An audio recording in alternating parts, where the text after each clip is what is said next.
Hi everybody, Sean and Catherine here with Monorail Central. Today we're going to be discussing something a little bit different. We went to Disneyland as part of our honeymoon this past July, and we decided to try out the Blue Bayou Restaurant, but in a very unique way. Blue Bayou has a Fantasmic dining package, which we opted to partake in on our honeymoon, and this guarantees you priority viewing for the Fantasmic showing. You can either do the first or the second showing, depending on what dining time you choose for this package. We had a later dinner and saw the second showing of Fantasmic. The Fantasmic dining package at Blue Bayou Restaurant is considered a premium offering. It is $89 per adult and $35 per child. There are no discounts available for Magic Key holders or Disney Vacation Club members.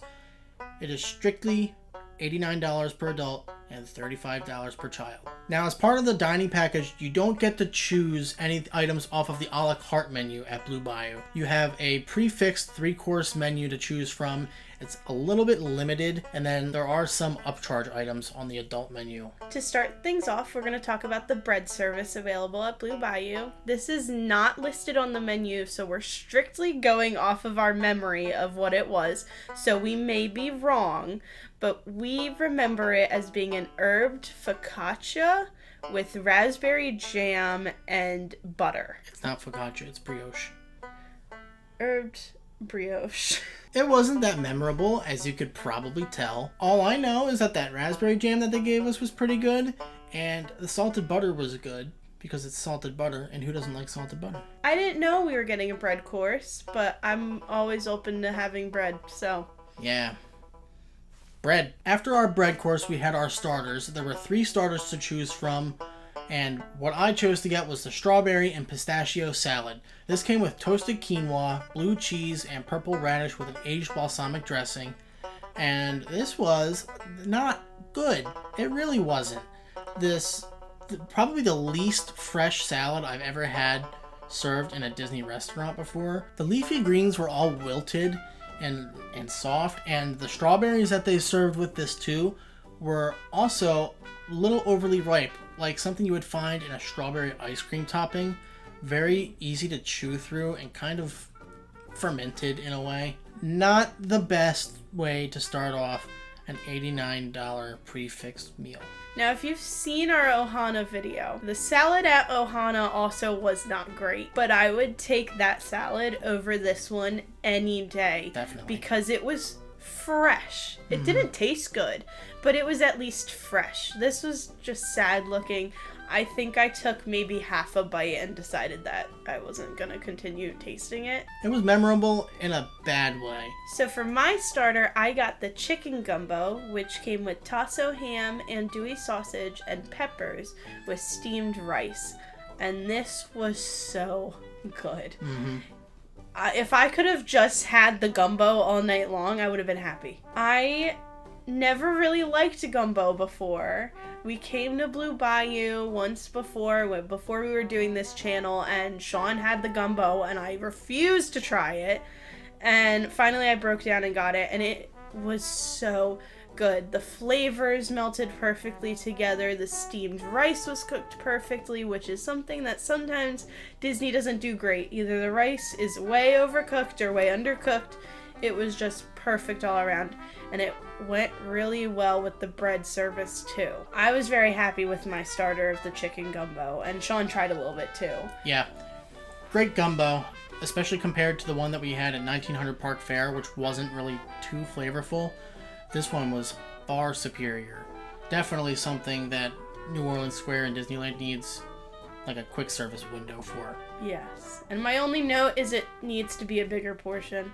It's like smaller than what a normal cup of soup would be at Disney, and I could have eaten it all night long. It was so good. For my entree, I got the Blackened Ribeye and Bourbon shrimp. This came with mashed potatoes, seasonal vegetables, herbed marrow butter, peppercorn demi, and bourbon demi. And the seasonal vegetables when we went was broccolini. This bourbon ribeye and bourbon shrimp was one of the upcharge items, so it was $10 in addition to the Prix-Fixe menu price, and it was not worth it. It was not good. I don't think I even ate a quarter of that ribeye, and maybe I ate half of the shrimp. And there were only like 4 to begin with. The shrimp were overcooked. They were kind of rubbery and gritty, which I cannot stand when shrimp are gritty. Did not have a problem with them not being deveined though. And then the seasoning on the ribeye itself was just so intense. It was disgusting. It was disgusting. I could not handle it. And it's not like it was just too peppery. I was trying to cut into it, and there was such a hardened casing around that ribeye that it just completely threw me off.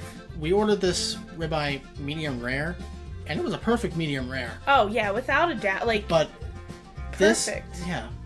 But this ribeye tasted like wet basement. It was gross. Would I get it again? Absolutely not. Would I order the sides individually? Yes. The mashed potatoes, and even though the broccolini has been cursing us since the Wish, they were so good. Like, that just saved the meal. Not enough to where I was raving about it, but enough where I actually ate something. I wish I still had gumbo, but I did eat something off that plate. Disneyland's mashed potatoes are the best mashed potatoes on the face of the planet. They are. Even their quick service mashed potatoes.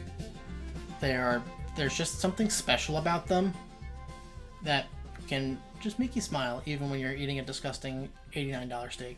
Yeah. For my entree, I decided to get the Oscar-style filet mignon, which came with lump crab, béarnaise sauce, grilled asparagus, and a petite apple arugula salad. This was the other upcharge item on the menu that night. Again, another $10 on top of our $89 per person Prix-Fixe.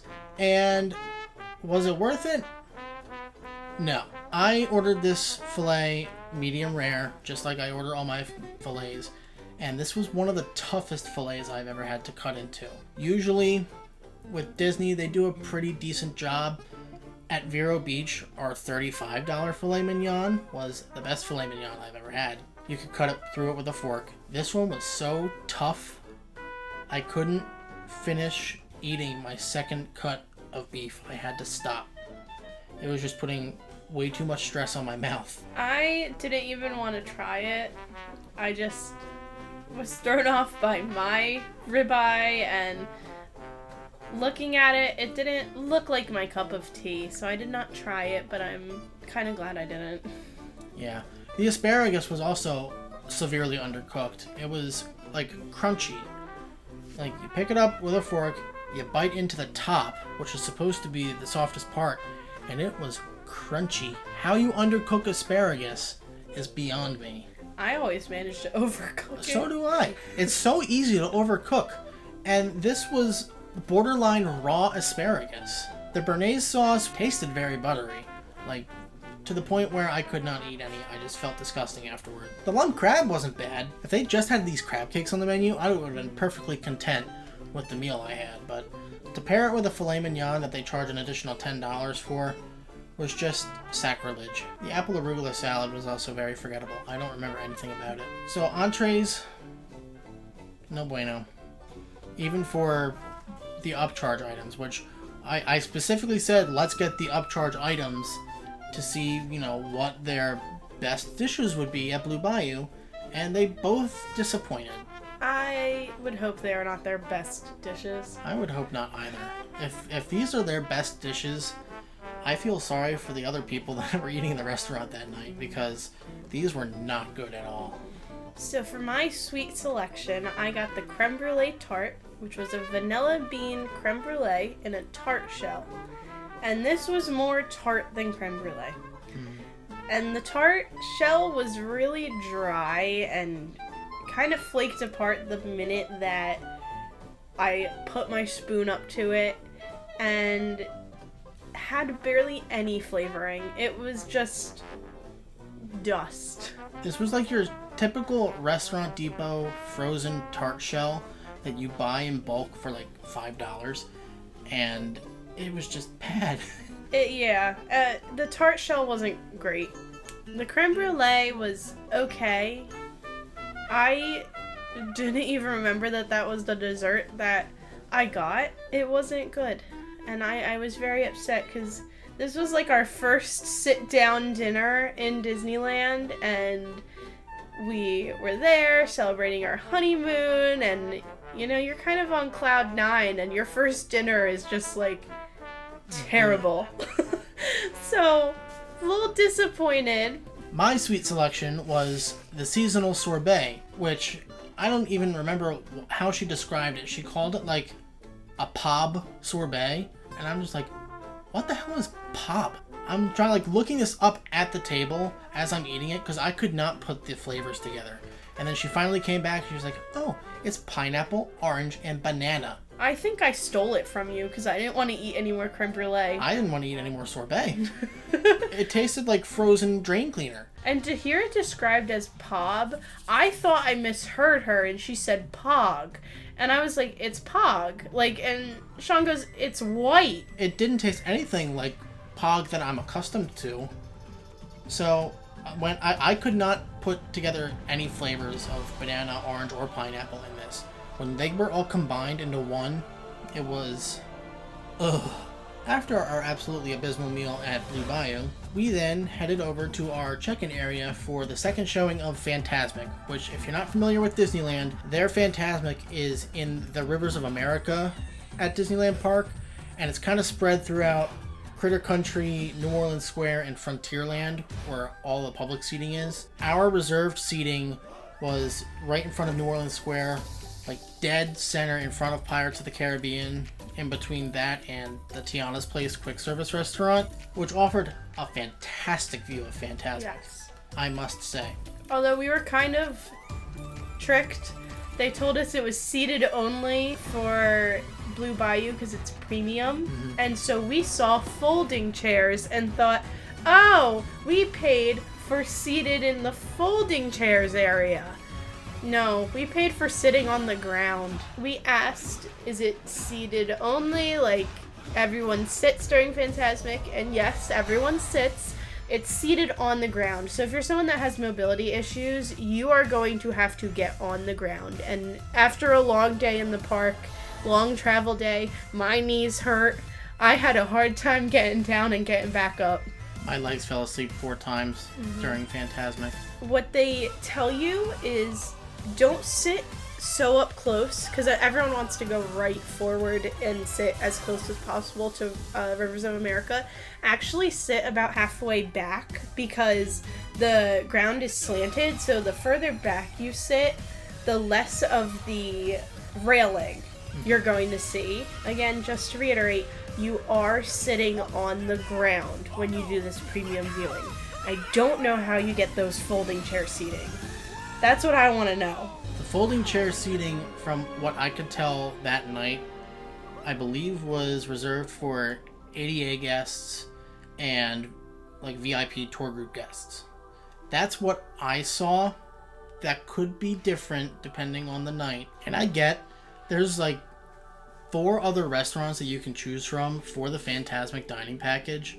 So there's a lot of people in this reserved area, but I figured with us paying for the premium option at Blue Bayou, we would have maybe gotten better seating accommodations. Location, 100% great. We were right in the center, and it is blocked off based on the restaurant that you book. So like everyone who was at Blue Bayou was in one line. I don't know the other 2 restaurants. There's Rancho de Zocalo and 2 others that I'm going to put down here for you. So the 4 restaurants have separate stanchion lines. You line up based on what restaurant you ate at, you show them your little ticket, and then you go into a space where only the people that were in your restaurant are seated. So the Blue Bayou, because it's the premium option, you're right front and center in front of where Fantasmic is happening. So you have the best view. To summarize our entire experience with the Fantasmic dining package at Blue Bayou, I give it 2 thumbs down, 2 out of 10 experience. The food experience at Blue Bayou was absolutely horrid for the price that we paid for it. And we did feel a little bit let down with how the seating arrangements were at Fantasmic itself. Loved that we had reserved seating. Loved our spot. I would never, ever again pay $89 per person plus a $10 upcharge to sit on cobblestone in New Orleans Square and be served rancid food.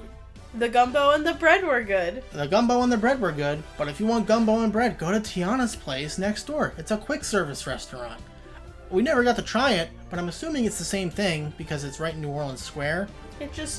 It wasn't good. And I was very, very disappointed because we had a meal at Blue Bayou before, but I digress. I had very much been looking forward to this, and it just was not good. And I don't know. I don't want other people to spend $100 per person for this experience. I definitely would not pay that money again. Would I try any of the other restaurants and do that now that I know that you're only a couple feet over from the premium seating when you do eat at a different restaurant? Oh, 100%. 100%. I think the Rancho de Zocalo, which is quick service, it's $30 per person. And even if you get served crappy food at Rancho de Zocalo, it's $30 a person for reserved seating at Fantasmic. So that's not as much of a kick in the groin as Blue Bayou is. And you can do lunch as well. Yeah, you can do lunch at Blue Bayou. You can do lunch and choose. You can do lunch and choose either showing. You can do dinner and do the late one. It's just, I'd never go back to Blue Bayou for Fantasmic Dining, but I don't want that to discourage people from getting the Fantasmic Dining package at other restaurants because it is good viewing, and I'm sure the other restaurants are good. I can almost guarantee that they're better. And if they're not, Disneyland seriously has a food and beverage problem. Blue Bayou, avoid it. Avoid it like the plague. Maybe we'll go back and just try lunch or dinner and give it one last chance. Hell will be frozen over before they get my money again. After spending over $200 after tax, I cannot recommend Blue Bayou to anybody. Not even for like regular lunch or dinner at this point, because if the Prix-Fixe menu is this bad, there's no way the a la carte menu is any better. Definitely skip. Save your money. Go elsewhere. Still do the Fantasmic Dining package. But don't come here. So that is our review of the Blue Bayou Restaurant Fantasmic Dining package for dinner. If you enjoyed this food review and would like to see more like this in the future, please be sure to like the video, leave a comment, and subscribe to Monorail Central for more Disneyland, Walt Disney World, Disney Cruise Line, and Walt Disney World Monorail Project content. Thank you all for watching, and we'll see you all real soon.